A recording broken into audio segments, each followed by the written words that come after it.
Hello and welcome to Sega News Bits. I feel like it's been forever that I've said that, and with me is Barry. Hello. And today we're talking about the Retro-Bit Dreamcast controller, which is going to be redesigned, and it's, I guess, going to fix a lot of the issues that Sega fans have. I don't know where you put the Dreamcast controller on your list of like best controllers of all time, or at least Sega controllers. But to me, I always felt like it was one of those controllers that could have been improved. And, you know, I don't know, maybe at the time it was because they had to cut costs because people had to buy a VMU and a controller. Maybe they put that into thoughts. But now it's the future. We could do whatever we want. We can improve controllers to our whim. And they announced this brand new controller with a redesigned D-pad, which really just looks like the Sega Saturn D-pad. A new analog stick. It's going to be a wired and wireless model, which is pretty interesting. 6-button layout and repositioned triggers. And they only released this image, which is like, looks like a drawing of what it's going to look like, or their plan, not the actual controller, so we don't actually have pictures of it yet. And it's supposed to come out this fall, or at least this winter, 2020. So, okay, what do you think about this whole, like, putting 6-button layout on the front, which I'm assuming is just going to be the triggers, but on the top? And, Yeah, so, well, first off, when I first got the Dreamcast, I had zero problems with the controller. I've played so many hours of games. I mean, I've replayed Jet Set Radio 5 times. I've played Phantasy Star Online, dozens, if not, a couple hundred hours. So my hands are so used to it that whenever I hear people complain, I was like, what's your problem? Like, what, you don't like where the cord comes from? Well, I'm sorry, but it has to come out there because of the VMU. And yeah, there's a little thing on the back that you can, pop it into. It's like, is that what your problem is? Oh, the triggers? And I'm like, the triggers are fine for me. Like, I guess I just didn't have any problems with it. So when I see people going, oh, finally they're redesigning it and fixing it, I'm like, I really didn't see anything that needed fixing. Having said that, I get where people are coming from, and I think the 6-button thing, it's interesting, but kind of unnecessary because there's so few games that actually utilize that configuration because people made the Dreamcast with that controller in mind. So it's like, I guess if you're playing some fighting games, then yeah, that's going to come in handy. But by that point, I feel like fight sticks or those what are they called, ASC, the fight pads 2 or whatever, like the little, I feel like people would prefer to use those. I believe I've said way in the past when we covered this that, like, when you start modifying these, there becomes a point where it's no longer the controller that you're releasing. So this isn't a Dreamcast controller. It's just a new controller that works with the Dreamcast. You know what I mean? Like, it's like if you rolled out, they're like, oh, we're making a brand new DeLorean that looks exactly like the original. And people are like, awesome. And they're like, but we fixed a bunch of things. And you're like, oh, what'd you fix? And they're like, we changed a lot of little aesthetic things that bothered people. The wing doors, they now open like normal doors because who has wing doors? And it's like, oh, now you're kind of taking away. Like, do I want to buy this if I already have a controller? I don't. Who is this? I don't know.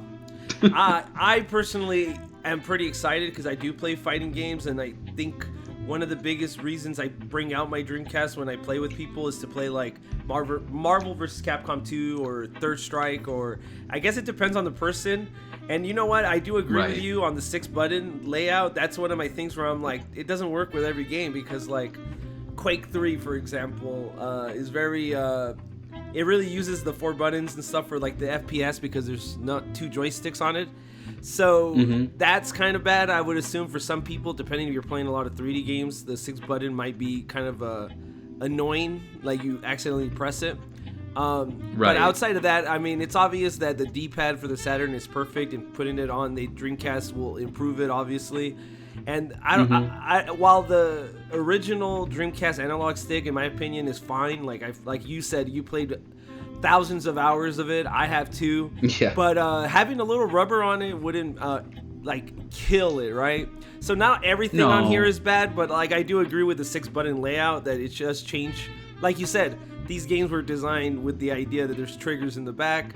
So the idea of improving the triggers and not making them as like cheap feeling or those little things I'm fine with, but maybe the 6-button layout might be a lot for a lot of people, you know? Maybe there'll be a variant without the 6 buttons, hopefully.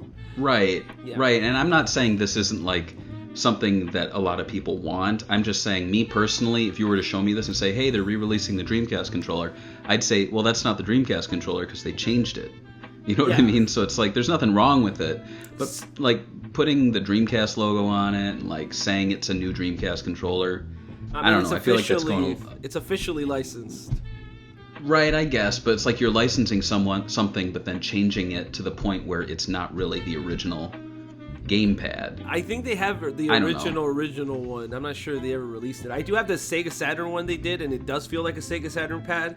So I'll be same here. Yeah, so I'll be interested in seeing what they have to offer. I want to touch it and like hold it and then talk about it before I get too into it. But one of the special features, I guess, is that there's going to be a wireless model, and the reason that the Dreamcast never had a wireless controller, even though Sega really wanted to back in the day, was because they said that they couldn't send the VMU data to the console and back wirelessly. Right. So do you think they figured it out, or do you think there's going to be like a, I don't know, like a weird, you connect the thing onto the console, then you connect the VMUs to the console, and there is no screen VMU functionality, or what? I can imagine that it's going to be like a little dongle that the VMU plugs into. I know that there is an adapter to play PlayStation, the DualShock 4 on a Dreamcast, and people have hacked the little dongle to actually store about maybe 40 blocks of memory, which isn't a full card, but still it shows that it is totally possible. I also think it would probably be smart because even if you can send the signal, if it gets interrupted at all, you've corrupted the data, and then you're kind of screwed, you know? And so how much would you pay for something like this? I know that the Sega Saturn wired Saturn ones for like the original console are like $20 MSRP. So how much do you think you would pay for like a regular wired one and a wireless one? I'd say $29.99 for the wired one and $39.99 for the wireless. Yeah, I would say that's pretty good. And would you buy wireless? Is that a big thing to you, not having cords?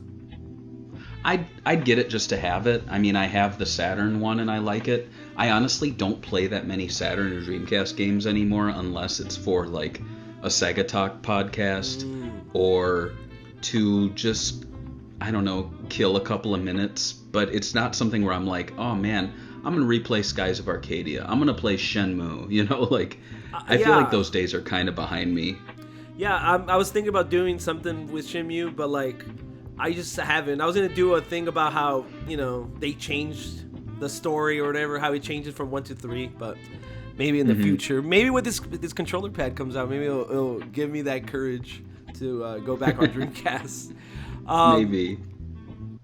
That's it for this episode of Sega News Bits. If you liked the video, like this video, I guess, on the bottom. Subscribe to the channel, and I guess we'll see you on the next video. Bye. Bye.